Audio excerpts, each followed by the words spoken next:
Time to learn about cutting tools. I have before me 4 different types of scissors. Let's start with paper scissors. Paper scissors are cheap. They're easy to get. You probably have a pair of paper scissors at home. They are used for paper. We don't care about these. Now this is a pair of fabric scissors. Fabric scissors are flat on one side so that when you cut, you can put the flat side close to the surface so then you don't have to lift things as much. They have a large hole for many fingers and a small hole for one finger, which is your thumb.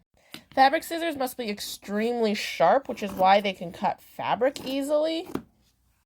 Paper scissors are not good at cutting fabric, so let's keep the really nice, sharp, expensive fabric scissors for fabric and use paper on the paper because paper will dull your fabric scissors.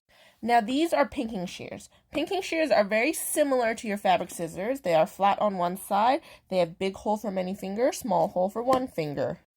They are also there in order for you to be able to cut fabric.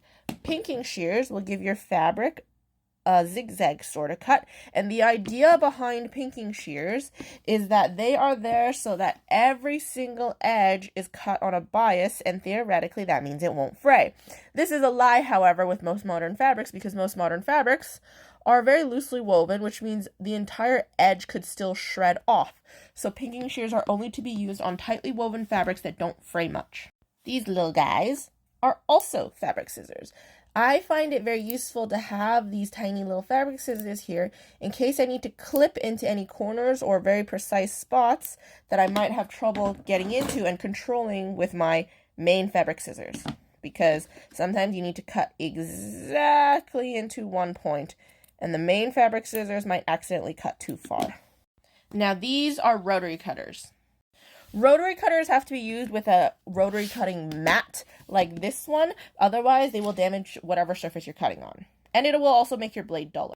They come in different styles. This one, it has a blade cover where you lower it, reveal the blade, and then put it back up to cover the blade.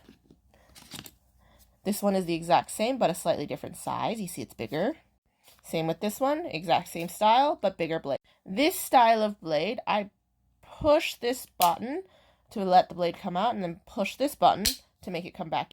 Rotary cutter should be held at 90 degrees to the mat as you cut, reveal the blade, cut, and then put the blade away right afterwards because this is very sharp, very dangerous.